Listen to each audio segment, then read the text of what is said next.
নবী আপনি বলেন, কুলিল্লাহুম্মা মালিকাল মুলক তুতিল মুলকা মান তাশা।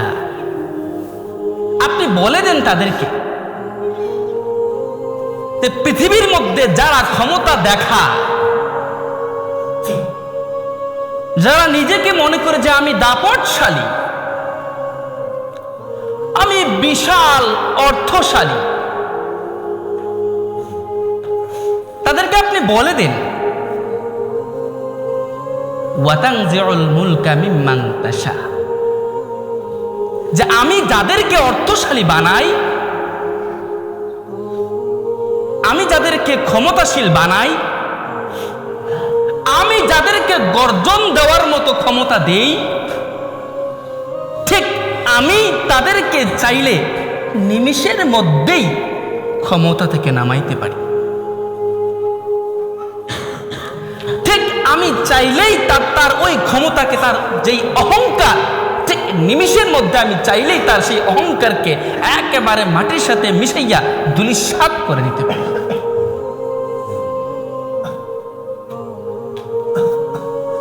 রব্বুল আলামিন বলেন, নবী আপনি তাদেরকে আরো বলেন, যে বলে যে আমি সবচাইতে সম্মানী ব্যক্তি, ওগো প্রিয় হাবিব আপনি তাদেরকে বলেন, যে বলে যে আমি একজন মান্যগণ্য ব্যক্তি,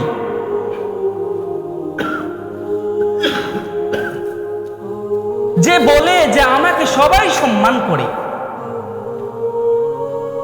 নবী আপনি তাদেরকে বলেন যে আমি যাদেরকে সম্মান দেই, আমি যাদেরকে ইজ্জত দেই, আবার তাদেরকে আমি বেয়াজ্জতি করতে পারি,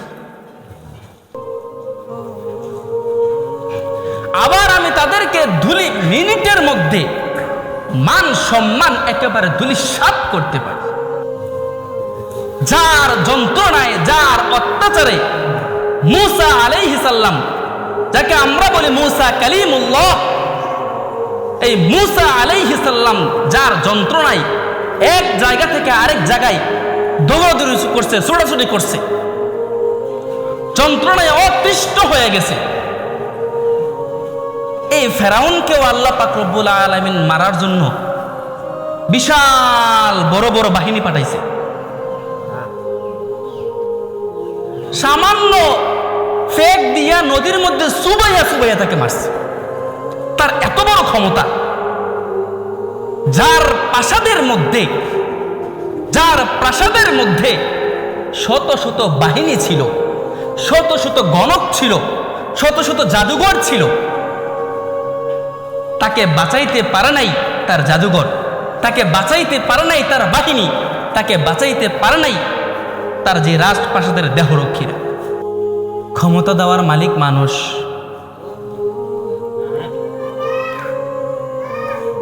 আপনার মতো আমার মতো হাজারো মানুষ আছে যাদের দিলে চায়,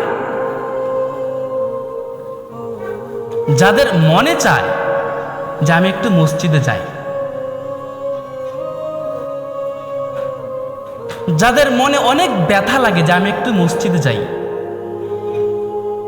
কিন্তু পৃথিবীর মধ্যে অনেক মানুষ আছে যাদেরকে রব মসজিদে আসার ক্ষমতা দেয় নাই, কারণ তার হাতের এই তৌফিক।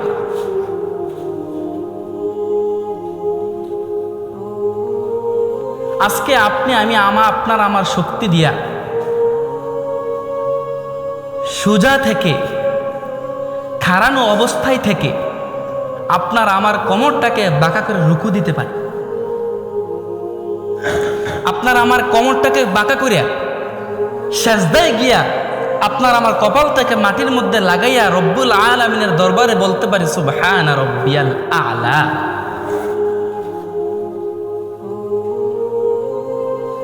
ঠিক আপনার বয়সে, ঠিক আমার বয়সে অনেক শত শত লক্ষ লক্ষ কোটি কোটি মানুষ আছে যাদেরকে সেই কোমরটা বাঁকা করার ক্ষমতা আল্লাহ দেয়নি, উঠাই নিয়ে গেছে। আলহামদুলিল্লাহ আমাদের এই মসজিদটা চেয়ার মুক্ত, সকল বলেন আলহামদুলিল্লাহ। আপনি একটুই অন্য অন্য মসজিদের মধ্যে তাকাইবেন, দেখবেন একটা মসজিদের মধ্যে কম করে 2 থেকে 3টা চেয়ার আছে। হ্যাঁ, ইচ্ছা করে তার কেউ করে না, কিন্তু উনি যে বাঁকা হইয়া সেজদা দিবে সেই ক্ষমতা দেয় নাই কে? আল্লাহ। তো এটাই আমি বুঝাচ্ছি বাপ, সকল ক্ষমতার মালিক কে? আল্লাহ। পৃথিবীর মধ্যে আজকে আমার বাবারা যারা, আপনাদের যাদের দাড়ি পেকে গেছে, এক সময় তারাও ঠিক আমাদের মতো টাকরা যুবক ছিল। আমাদের চাইতে আরো শক্তিশালী ছিল। আমরা তো বর্তমানের ছেলে পেলে, আমাদের গায়ে আমরা এরকম খাইতেও পারি না, শক্তিও নাই। কিন্তু আমাদের যে মুরব্বীরা আমাদের সমান থাকতে, তাদের এক গর্জনে অন্য অন্য মানুষ ডরাইতো, ঠিক না? একটা ধমক দিলে বাড়ির মুরব্বুলি ডাকা শুরু করত। কিন্তু আজকে সেই ক্ষমতাগুলি কোথায়? আজকে সেই জোরগুলি কোথায়? আমি আপনাদের সম্মুখে যে আয়াত তেলাওয়াত করেছি, আল্লাহ পাক রব্বুল আলামিন বলেন, হে নবী আপনি বলে দেন, নবী আপনি বলেন, কুলিল্লাহুম্মা মালিকাল মুলক তুতিল মুলকা মান তাশা। আপনি বলে দেন তাদেরকে যে পৃথিবীর মধ্যে যারা ক্ষমতা দেখা, যারা নিজেকে মনে করে যে আমি দাপটশালী, আমি বিশাল অর্থশালী, তাদেরকে আপনি বলে দেন, ওয়াতানজিউল মুলকা মিম্মান তাশা, যে আমি যাদেরকে অর্থশালী বানাই, আমি যাদেরকে ক্ষমতাশীল বানাই, আমি যাদেরকে গর্জন দেওয়ার মতো ক্ষমতা দেই, ঠিক আমি তাদেরকে চাইলে নিমিষের মধ্যেই ক্ষমতা থেকে নামাইতে পারি। ঠিক আমি চাইলেই তার ওই ক্ষমতাকে, তার যেই অহংকার, ঠিক নিমিষের মধ্যে আমি চাইলেই তার সেই অহংকারকে একেবারে মাটির সাথে মিশাইয়া ধূলিসাৎ করে দিতে পারি।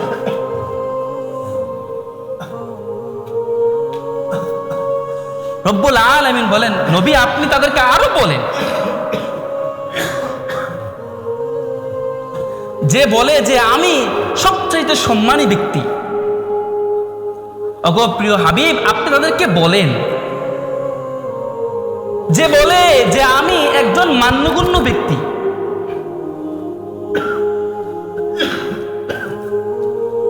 যে বলে যে আমাকে সবাই সম্মান করে, নবী আপনি তাদেরকে বলেন যে আমি যাদেরকে সম্মান দেই, আমি যাদেরকে ইজ্জত দেই, আবার তাদেরকে আমি বেয়াজ্জতিও করতে পারি, আবার আমি তাদেরকে মিনিটের মধ্যে মান সম্মান একেবারে ধূলিসাৎ করতে পারি।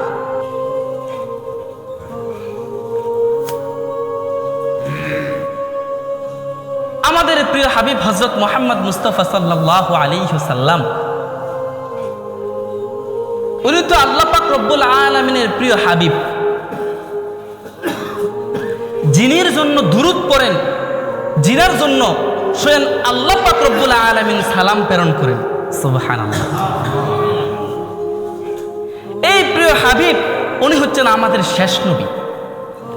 ওনার আগে যুগে যুগে যুগে যুগে যুগে যুগে গ্রামে গ্রামে গোত্রে গোত্রে শত শত লক্ষ লক্ষ পয়গাম্বর আল্লাহ পাক রব্বুল আলামিন দুনিয়ার জমিনে পাঠিয়েছেন। ঠিক তাদের সময়ে, প্রত্যেকটা নবীর সময়, রসুলের সময়, তার বিপরীতে প্রত্যেকটা এক একটা ক্ষমতাধর ব্যক্তিও আল্লাহ পাক রব্বুল আলামিন নবীদের পরীক্ষা স্বরূপ আল্লাহ রেখেছেন। এর মধ্যে মধ্যে যাদের সম্পর্কে আমরা বেশি অবগত, ইব্রাহিম আলাইহিস সালামের সময় বলেন কে ছিল? নমরুদ। কে ছিল? নমরুদ। মুসা আলাইহিস সালামের সময় কে ছিল? ফেরাউন। ইব্রাহিম আলাইহিস সালামের সময় ছিল নমরুদ। তাকে আল্লাহ পাক রব্বুল আলামিন এক সময় এমন ক্ষমতা দিয়েছেন, এমন শক্তি দিয়েছেন, তার এই ক্ষমতার বলে, ক্ষমতার জোরে সে এক সময় নিজেকে ভাবতে লাগলো, আই অ্যাম আ গড, আমি একজন খোদা। বলেন নাউজুবিল্লাহ। তখন রব্বুল আলামিন এই এত বড় ক্ষমতাশীল যে নিজেকে ভাবতে লাগলো যে আমি খোদা, তাকে ধ্বংস করার জন্য আল্লাহ পাক রব্বুল আলামিন বড় বড় মিসাইল পাঠাইছে না? গ্রামের একটা সমান সমান একটা পারমাণবিক বোমা পাঠাইছে না? কি পাঠাইছে? একটা মাত্র ল্যাংড়া মশা, যে একটা মাত্র মশা পাঠাইছে এটাও আবার প্রতিবন্ধী, যাকে আমরা চিনি ল্যাংড়া মশা হিসাবে। তার মাধ্যমে এত বড় একজন ব্যক্তি, ক্ষমতাধর ব্যক্তি, আল্লাহ পাক রব্বুল আলামিন একটা ল্যাংড়া মশা দিয়ে ধ্বংস করে দিয়েছে। বলেন আল্লাহু আকবার। এটাই বলছেন বাপ, এটাই বলছেন। দিস ইজ এ ফেরাউন, যার যন্ত্রণায়, যার অত্যাচারে মুসা আলাইহিস সালাম, যাকে আমরা বলি মুসা কালিমুল্লাহ, এই মুসা আলাইহিস সালাম যার যন্ত্রণায় এক জায়গা থেকে আরেক জায়গায় দৌড়াদৌড়ি করছে, ছোটাছুটি করছে, যন্ত্রণায় অতিষ্ঠ হয়ে গেছে, এই ফেরাউনকেও আল্লাহ পাক রব্বুল আলামিন মারার জন্য বিশাল বড় বড় বাহিনী পাঠাইছে।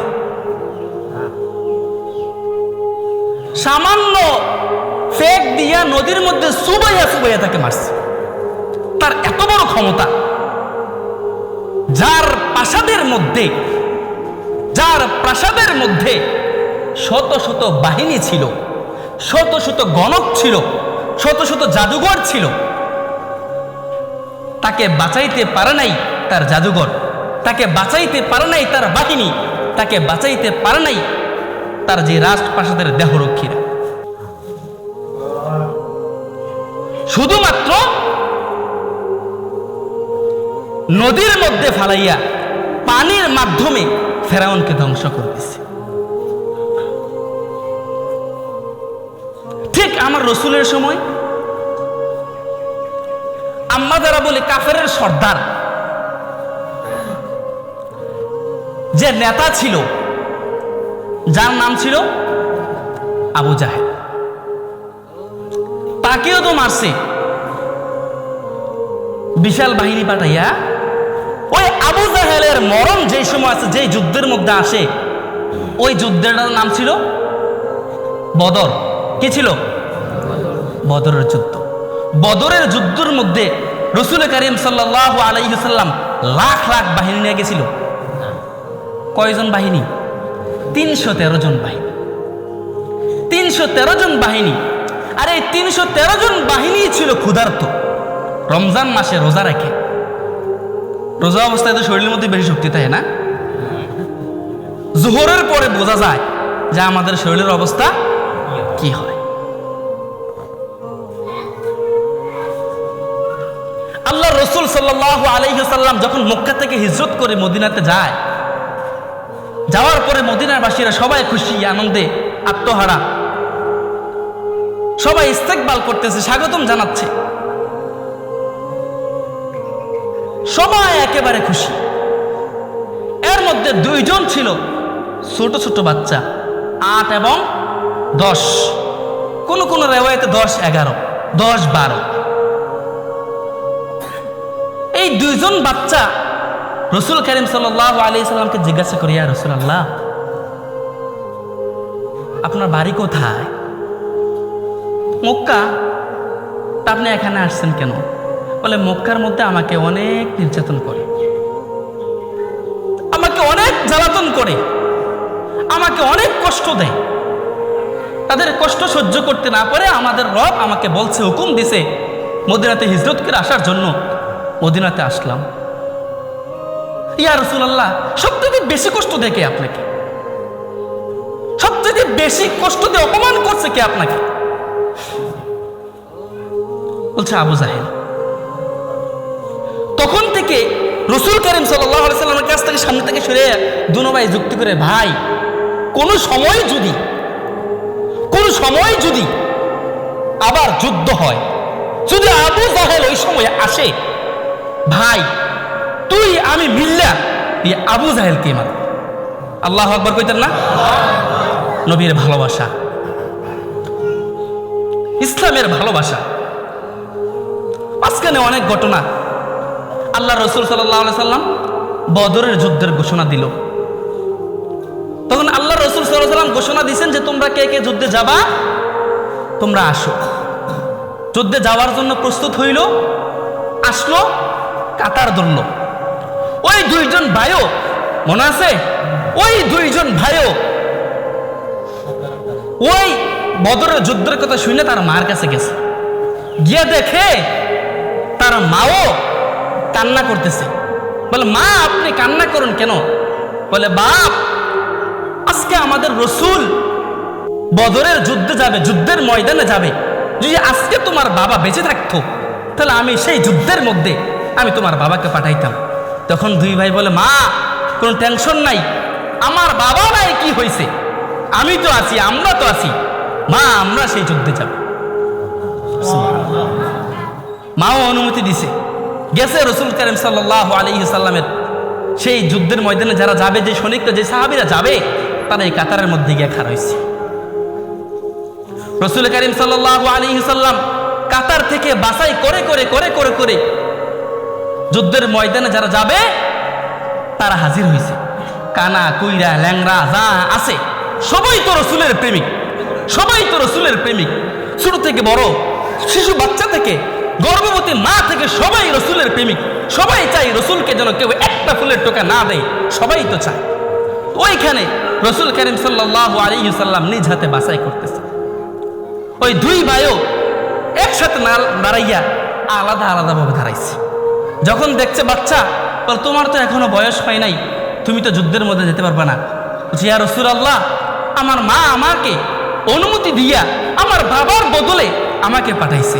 রাসূল করিম সাল্লাল্লাহু আলাইহি সাল্লাম দেখলেন, যাক মোটামুটি চলবে। তার নাম ছিল বড় ভাই মাআজ আর মুআউযিজ, দুইজন ভাইয়ের নাম।